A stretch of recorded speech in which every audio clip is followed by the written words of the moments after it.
Հոգևոր պատերազմի աղոթք։ Սաղմոսներ 91, 23, 27, 46, 144, հաղթանակ խավարի ուժերի դեմ։ Սիրելի եղբայրներ և քույրեր Քրիստոսի մեջ, այսօր մենք հավաքվել ենք այստեղ մեր հոգևոր զրահը հագնելու և անտեսանելի թշնամու դեմ կանգնելու համար։ Մենք ապրում ենք այն ժամանակներում, երբ հոգևոր պատերազմը դարձել է ավելի ինտենսիվ, քան երբևէ։ Խավարի ուժերը փորձում են ոչնչացնել մեր հավատը, քանդել մեր ընտանիքները և կործանել մեր հոգիները, բայց մենք չենք վախենում, որովհետև մենք գիտենք, որ Աստված մեզ հետ է, և նա ավելի հզոր է, քան ցանկացած ուժ, որ կարող է դեմ կանգնել մեզ։ Սաղմոս 9:11-ում գրված է. «Նա, ով բնակվում է ամենաբարձրյալի ծածկավայրում, կմնա ամենակարողի հովանու ներքո»։ Այս խոսքերը պարզապես մխիթարություն չեն, դրանք իրականության հայտարարություն են, երբ մենք ընտրում ենք Աստծո մոտ մնալ։ Երբ մենք որոշում ենք նրա սիրո և պաշտպանության մեջ ապրել, մենք դառնում ենք անհասանելի խավարի ուժերի համար։ Տերը կարող են գոռալ, կարող են սպառնալ, բայց նրանք չեն կարող դիպչել նրան, ով ծածկված է Աստծո թևերի տակ։ Երբ մենք նայում ենք մեր շուրջը, մենք տեսնում ենք ավերածություն և տառապանք, մենք տեսնում ենք ընտանիքներ, որոնք քայքայվում են, երեխաներ, որոնք կորցնում են իրենց անմեղությունը, մարդիկ, որոնք ընկնում են թմրամոլության և դեպրեսիայի մեջ։ Բայց մենք պետք է հասկանանք, որ այս բոլոր չարիքի հետևում կա մի ուժ, որը ատում է Աստծուն և նրա ստեղծագործությունը։ Սատանան և նրա դերը շարունակում են իրենց պատերազմը Աստծո դեմ, փորձելով կործանել ամեն ինչ, ինչ նա ստեղծել է։ Բայց ահա այստեղ է մեր հավատի ուժը։ Մենք չենք պատերազում մարդկային զենքերով, մեր զենքերը հոգևոր են և հզոր։ Առաքյալ Պողոսը գրում է Եփեսացիներին, որովհետև մենք չենք պատերազում մարմնի ու արյան դեմ, այլ իշխանությունների, տերությունների, այս խավարի աշխարհի իշխանների և երկնային վայրերի չար հոգիների դեմ։ Այս պատերազմը իրական է, այն ինտենսիվ է, և մենք պետք է լինենք պատրաստ։ Սաղմոս 20-րդում մենք կարդում ենք Դավթի աղոթքը Տիրոջը կանչելիս օգնության համար. «Տերը պատասխանի քեզ նեղության օրը, Հակոբի Աստծո անունը պաշտպանի քեզ, նա ուղարկի քեզ օգնություն Սրբարանից և Սիոնից աջակցի քեզ»։ Այս խոսքերը մեզ հիշեցնում են, որ մենք միայնակ չենք այս պատերազմում։ Աստված միշտ պատրաստ է պատասխանել մեր աղոթքներին, միշտ պատրաստ է ուղարկել օգնություն, երբ մենք կանչում ենք նրան։ Հոգևոր պատերազմի մեջ աղոթքը մեր ամենահզոր զենքն է։ Երբ մենք աղոթում ենք, մենք չենք պարզապես խոսում Աստծո հետ, մենք մասնակցում ենք երկնային իրականությանը։ Մեր աղոթքները բարձրանում են Աստծո գահի առաջ, և երկնքում շարժում է սկսվում։ Հրեշտակները սկսում են գործել, դերը սկսում են նահանջել, իսկ Աստծո թագավորությունը սկսում է առաջխաղացնել երկրի վրա։ Երբ մենք աղոթում ենք Սաղմոս 27-ում գրված խոսքերը, մենք հայտարարում ենք. «Տերը իմ լույսն է և իմ փրկությունը, ումից վախենամ ես, Տերը իմ կյանքի ամրոցն է, ումից երգչամ ես»։ Այս խոսքերը ոչ թե պարզապես գեղեցիկ պոեզիա են, դրանք հոգևոր իրականության հայտարարություն են։ Երբ Տերը մեզ հետ է, ինչու՞ պետք է վախենանք, երբ Ամենակարողը մեր ամրոցն է, ով կարող է մեզ դեմ կանգնել։ Խավարի ուժերը սիրում են մեզ վախեցնել, նրանք փորձում են մեր մտքերի մեջ ներարկել տագնապ, կասկած և վախ, նրանք շշնջում են մեր ականջներին, թե մենք բավարար չենք, թե Աստված մեզ լքել է, թե մեր պատերազմը անօգուտ է։ Բայց մենք չպետք է լսենք այդ սուտ ձայները, մենք պետք է լցնենք մեր մտքերը Աստծո ճշմարտությամբ, մեր սրտերը նրա խոսքով և մեր բերաններից հայտարարենք նրա հաղթանակը։ Սաղմոս 46-ում մենք կարդում ենք.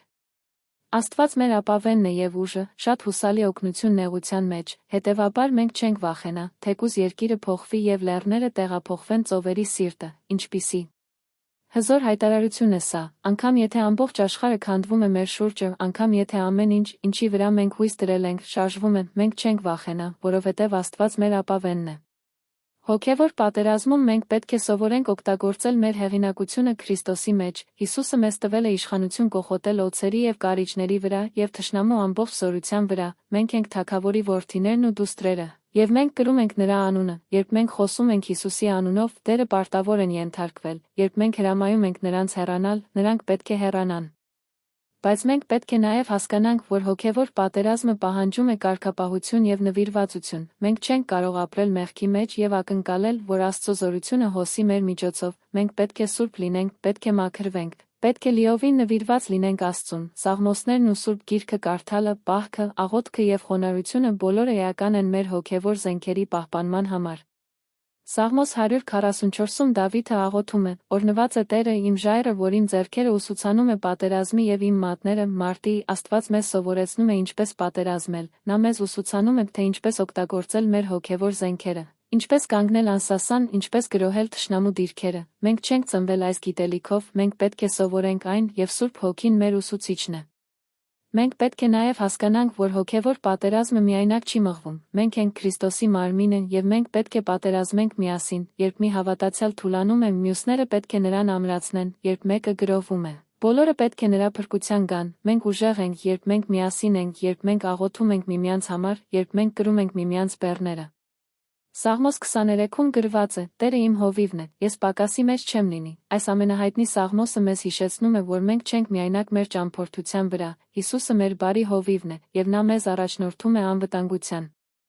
Նույնիսկ երբ մենք քայլում ենք մահվան ստվերի ձորով, հոգևոր պատերազմի ամենածանր պահերին, մենք չենք վախենա չարից, որովհետև նա մեզ հետ է։ Հոգևոր պատերազմի մեջ մենք պետք է սովորենք ճանաչել թշնամու ռազմավարությունները։ Սատանան խորամանկ է և նա օգտագործում է բազմաթիվ մեթոդներ մեզ խաբելու և ստիպելու մեղանչել։ Նա կարող է գալ որպես լույսի հրեշտակ, կարող է օգտագործել նույնիսկ կրոնական արտահայտություններ մեզ շեղելու ճշմարտությունից։ Մենք պետք է զգոն լինենք, պետք է փորձարկենք հոգիները, պետք է ամեն ինչ տեստավորենք Աստծո խոսքի լույսի տակ։ Բայց մենք նաև պետք է հիշենք, որ մեր թշնամին արդեն պարտված է, խաչի վրա Հիսուսը արդեն հաղթել է սատանային և նրա բոլոր ուժերին, նա խլեց խավարի թագավորության բանալիները և տվեց մեզ իշխանություն, մենք չենք պատերազմում հաղթանակի համար, մենք պատերազմում ենք հաղթանակից, մեր պարտությունը արդեն ապահովված է, և մենք պարզապես պետք է քայլենք այդ հաղթանակի մեջ։ Սաղմոս 149-ը նկարագրում է Աստծո ժողովրդի հաղթանակը խավարի ուժերի վրա, թող սրբերը ցնծան փառքի մեջ, թող նրանք երգեն ուրախությամբ իրենց անկողիններում, թող Աստծո բարձր գովությունները լինեն նրանց բերաններում և երկսայրի սուր, նրանց ձեռքում։ Այս պատկերը ցույց է տալիս, որ ով նվիրված է Աստծուն, միաժամանակ փառաբանում է նրան և պատերազմում է թշնամու դեմ, մեր պաշտամունքը և մեր պատերազմը անբաժանելի են։ Երբ մենք աղոթում ենք այս սաղմոսները, մենք չենք պարզապես կրկնում հին խոսքեր, մենք մասնակցում ենք հավիտենական պատերազմին, լույսի և խավարի միջև, բարու և չարի միջև, Աստծո թագավորության և սատանայի թագավորության միջև, և մենք գիտենք, որ վերջնական հաղթանակը պատկանում է Աստծուն։ Հայտնության մեջ մենք կարդում ենք, թե ինչպես վերջում Հիսուսը վերադառնում է որպես թագավորների թագավոր և տերերի տեր, և նա վերջնականապես ոչնչացնում է խավարի բոլոր ուժերը։